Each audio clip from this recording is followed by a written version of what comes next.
The spirit of service. This addict from Iran was the most important person in the room for 2 years before he got clean. Now he devotes himself to NA, sponsorship, the steps, and service. The spirit of service. I'm an addict from Iran. I was introduced to NA in 1996 at a detention house. This introduction led to a new way of life, not out of willingness, but out of powerlessness and desperation. I had arrived at the center nearly unconscious and slept for 2 complete days. I had smuggled in some drugs, but when I went to use them, they were gone. It seemed to me that all my roommates were high, even though they all denied it. I was very agitated and disappointed. I endured the pain without contemplating, but the desire to use was with me the whole time I was there. Now that I've been clean a number of years, I'm able to see that there was evidence of the disease of addiction long before I started using. I didn't like my own belongings or even my parents' names. I always wanted to be someone else. I wanted to be powerful, capable, and prestigious. I wanted to be a grown-up. At age 11, I smoked my first cigarette. It burned my throat badly, yet I felt like a man. It helped my self-esteem for a moment, but soon those feelings went away. At 13, I was introduced to drugs. I immediately felt I had found a way to create feelings of power and control in me.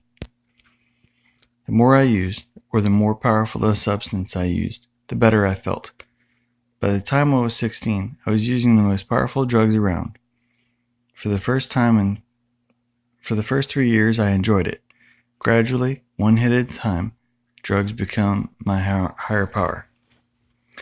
Day by day, I was getting older and weaker, while the drugs seemed younger and stronger.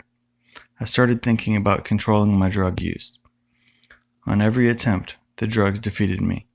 I would use to sleep, instead I stayed awake. I would use to stay awake, instead I'd fall asleep. I would use to find friends, instead I'd find enemies. I used to fly, instead I made up. Everything was controlled by the drugs. I felt shame and guilt. I would regularly judge and punish myself. Denial, justification, and dishonesty create distance between me and my family and the rest of society. My feelings of anger, resentment, and hatred fueled my justification for using more and more. I've experienced much hardship due to my addiction, many different jails, mental institutions, suicide attempts, theft, and selling of my family belongings. One of the most painful experiences happened before the 1984 war. At that time, many everyday products were rationed, and we had to use government-issued coupons for our purposes. On a number of occasions, I sold the rations of my baby's powdered milk on the black market and used the money for drugs. After getting high, I would cry and beat myself up. Sometimes I would feed my baby only sugar water. My heavy using lasted 20 years, and for the last 17, I was looking for a cure that I couldn't find, until finally, in that detention house, I was introduced to NA.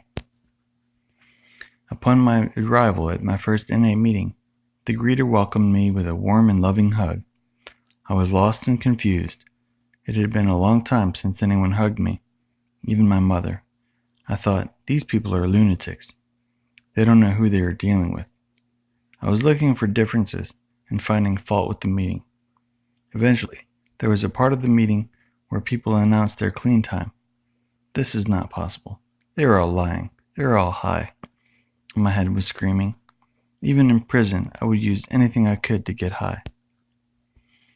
That was and will remain one of the most sacred days of my life. They told me the newcomer is the most important person in an NA meeting. For the next 2 years, I was the most important person in every meeting, since it took 2 years for me to get clean. I thought that I was different. I thought maybe there was another way for me to use. If I could change the type or amount or the timing of my drug use. I continued struggling until the miracle happened for me as well. One day, on the way to my connection, something amazing happened. Somehow, I turned around and went to visit one of my NA friends instead. We talked only for a few minutes about ordinary stuff, but when I left, I felt different. My obsession had disappeared. To this day, I don't know what happened in those few minutes. What I do know is it was the beginning of my recovery. All that I had done was continue going to meetings, wholeheartedly asking God to help me stay clean. And I kept in touch with other NA members. Against my every belief that this program would not work for me, it did. I started feeling intense hope instead of my usual obsession to use. It seemed like I'd become a different person with a new set of feelings who was about to begin a new life. I felt excited and happy, and the world seemed beautiful for me. That same night, I got a sponsor and told him I wanted to work the first step right away. He told me to read the first step a few times so we could talk about it later. I stayed up until morning and read all of the basic text. Starting the next day, I carried the book around with me and continued reading it. Every time I reviewed the first step, something new would become clear. I couldn't believe that I could stop using, but the truth was, I no longer had an obsession to use. I spent most of my time with the people in the fellowship and became more and more hopeful. I could truly laugh and feel joy. I looked at the sky, and it seemed that I hadn't really noticed it in years. Every day I shaved. I put on new clothes, and I was the first one at the meeting. I shared at meetings and afterwards would spend time with other addicts. I no longer denied my problems because I felt that everything would be okay. I would call my sponsor over 10 times a day.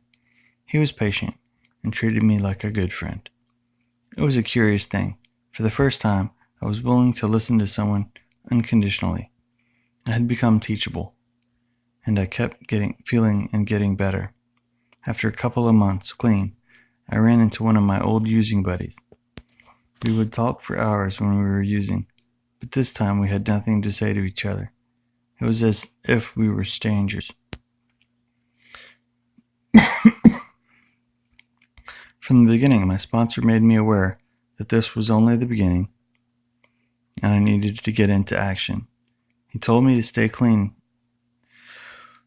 To stay clean, I needed to work the steps, go to meetings, and be of service. And at first, I couldn't understand what he was telling me. I was clean after many years of trying. I felt happy. However, after a short time, I realized that if I didn't make some major changes in my life soon, I would go back to where I was before. Today, I believe a person who is clean and has not worked the steps can possibly be more dangerous than someone using. When I started service work, I realized how sick I was. Attention-seeking, self-centeredness, selfishness, resentment, the desire for revenge, and many other character defects got in the way and caused problems for other members. One day at a time, our fellowship continued its growth, and I grew up and got wiser as well. A little at a time, I got in touch with humility, God-centeredness, acceptance, forgiveness, and other spiritual principles. At that time in Tehran, there were only 2 groups, and each met 3 times a week. I helped out by making tea, setting up chairs, and cleaning up afterwards. I started feeling that this was my home, and every time a newcomer arrived, I would go talk to him and share my experience. I noticed the positive effect of my words, and that made me feel good. I felt useful. People started asking me to sponsor them, but my sponsor suggested that I work some more steps before doing so. He said that meanwhile, I should continue to share my experience in recovery with others. Gradually, by working the steps, sharing, and working with newcomers, the spirit of service grew in me. I became thirsty for service in NA. Today I recognize that service is my responsibility and my way of appreciating the fellowship. My relationship with God improved. In the beginning, I simply prayed and thanked God for being clean, and that was enough to give me a sense of serenity. Through working the steps, I realized that as I kept changing and getting better, the world around me also kept changing for the better, and that God was with me on this path of transformation. I started to know myself and became familiar with my strengths and weaknesses. My relationships with people and my community kept improving. I found the ability to resolve my problems one by one.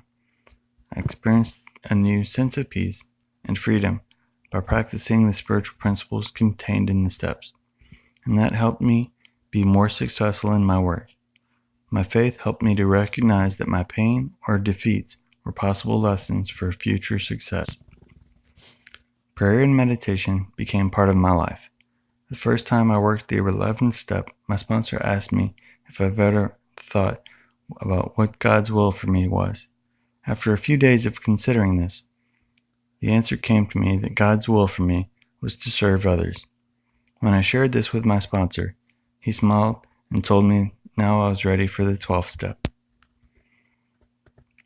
I believe that I truly became a member of NA once I worked the 12th step. My sponsor suggested that to work the 12th step better, I should increase my knowledge of how the program works. He encouraged me to attend meetings focused on the traditions and concepts of service. I read service material. I gained a better understanding of spiritual principles and a better understanding of my defects, which were obstacles in the way of my sincere service. Practicing spiritual principles has helped my life outside the fellowship as well, to the point that today I'm an economically and socially successful person. The NA program offers only one promise: freedom from active addiction. Every day I thank God I have received this and so much more. Today I do not need to use drugs and do not need to die. I feel a loving God with me at every moment. I feel good about others and myself. I no longer need to seek approval or recognition. Serving in A is my way of repaying the fellowship that saved me from certain death, and doing service is a part of my amends to society for the damage that I caused during my using. Service is gratitude in action, and it gives me a feeling of usefulness that is extremely meaningful to me. Every day I ask God to give me the power to carry out His will. If you'd like to find out when I read my next chapter, subscribe and click the bell icon.